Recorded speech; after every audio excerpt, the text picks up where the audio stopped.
इससे देश की करोड़ों माताओं बहनों को गरिमा, स्वच्छता और सुरक्षा का अधिकार मिला है।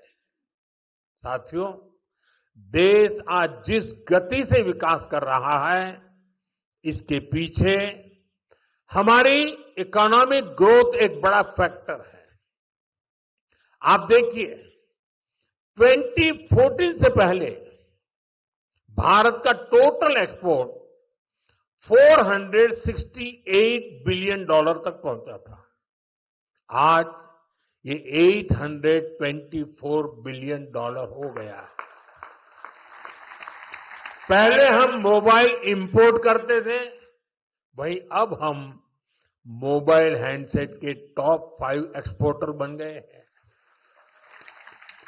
और बेंगलुरु की इसमें बहुत बड़ी भूमिका भी है।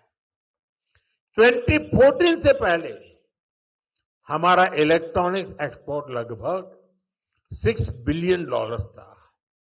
अब ये भी लगभग $38 बिलियन तक पहुंच गया। साथियों, 11 इयर्स पहले तक भारत का ऑटोमोबाइल एक्सपोर्ट लगभग $16 बिलियन था। आज ये 2 गुने से अधिक हो चुका है, डबल हो चुका है। और भारत ऑटोमोबाइल का चौथा सबसे बड़ा एक्सपोर्टर बन गया है। ये उपलब्धियां आत्मनिर्भर भारत के हमारे संकल्प को मजबूती देती है। हम मिलकर आगे बढ़ेंगे और देश को विकसित बनाएंगे। साथियों, विकसित भारत न्यू इंडिया की ये यात्रा डिजिटल इंडिया के साथ कदम से कदम मिलाकर पूरी होगी। आज हम देख रहे हैं, इंडिया एआई मिशन जैसी योजनाओं से भारत ग्लोबल एआई लीडरशिप की दिशा में आगे बढ़ रहा है। सेमीकंडक्टर मिशन भी अब स्पीड पकड़ रहा है। भारत को जल्द ही मेड इन इंडिया चिप मिलने जा रही है। आज Bharat low cost, hi tech space mission का ग्लोबल उदाहरण बन गया है। यानी फ्यूचरिस्टिक टेक्नोलॉजी से जुड़ी जो भी संभावनाएं हैं, भारत उन सब में आगे बढ़ रहा है। और भारत के इस एडवांसमेंट की सबसे खास बात है एम्पावरमेंट ऑफ पुअर। आप देखिए, आज देश में डिजिटाइजेशन का दायरा गांव-गांव तक पहुंच चुका है। यूपीआई के जरिए दुनिया का 50% से ज्यादा रियल टाइम ट्रांजैक्शन भारत में हो रहा है। दुनिया का 50%। टेक्नोलॉजी की मदद से हम सरकार और नागरिकों के बीच की दूरी कम कर रहे हैं। आज देश में 2200 से ज्यादा सरकारी सेवाएं मोबाइल पर उपलब्ध है। उमंग ऐप से आम नागरिक घर बैठे सरकारी काम निपटा रहा है। डिजी लॉकर से सरकारी प्रमाण पत्रों का झंझट खत्म हुआ है। अब हम एआई पावर्ड थ्रेट डिटेक्शन जैसी टेक्नोलॉजीज में भी निवेश कर रहे हैं। हमारा प्रयास है कि देश में डिजिटल रिवॉल्यूशन का फायदा समाज के आखिरी व्यक्ति तक पहुंचे। और इस प्रयास में बेंगलुरु पूरी सक्रियता से काम कर रहा है।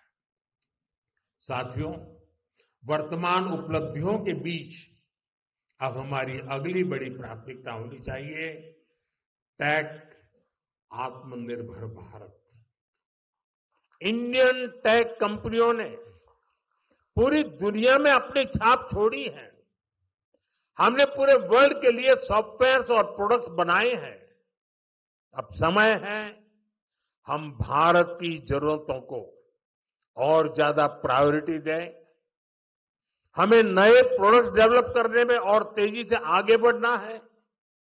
आज हर डोमेन में सॉफ्टवेयर और ऐप्स का इस्तेमाल हो रहा है।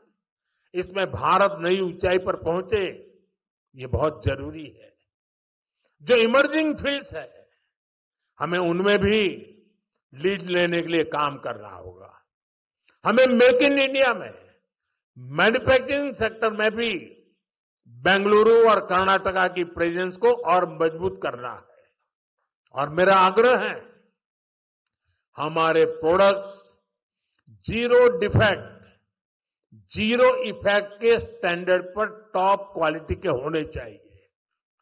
यानी बिना डिफेक्ट वाले प्रोडक्ट हो और उन्हें बनाने का नेगेटिव इफेक्ट पर्यावरण पर भी न पड़े।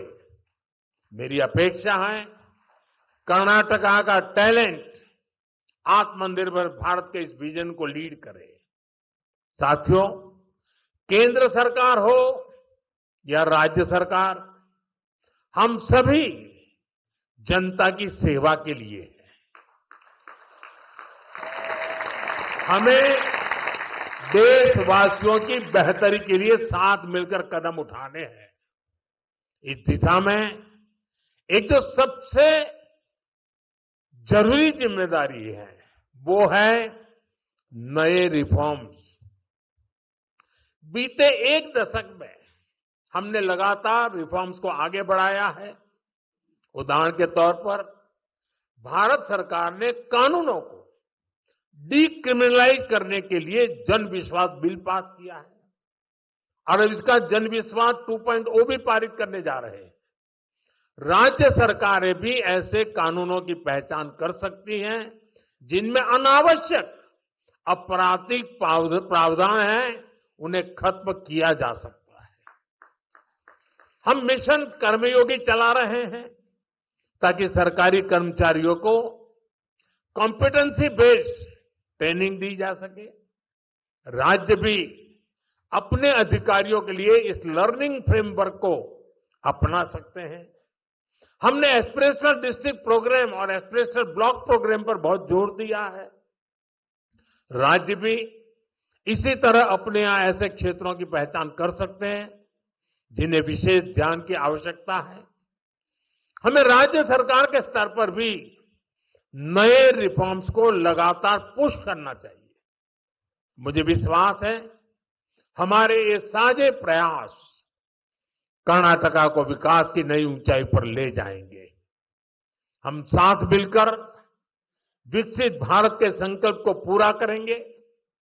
इसी भाव के साथ मैं एक बार फिर आप सभी को इन डेवलपमेंट प्रोजेक्ट की बहुत बहुत बधाई देता हूं।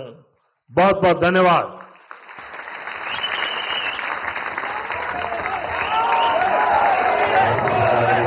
Narendra Modi ji has called upon the entire citizens of Karnataka to be a part of India's growth story. Let's give a huge round of applause and thank the Honorable Prime Minister for his highly visionary address. बहुत धन्यवाद sir. Thank you very very much.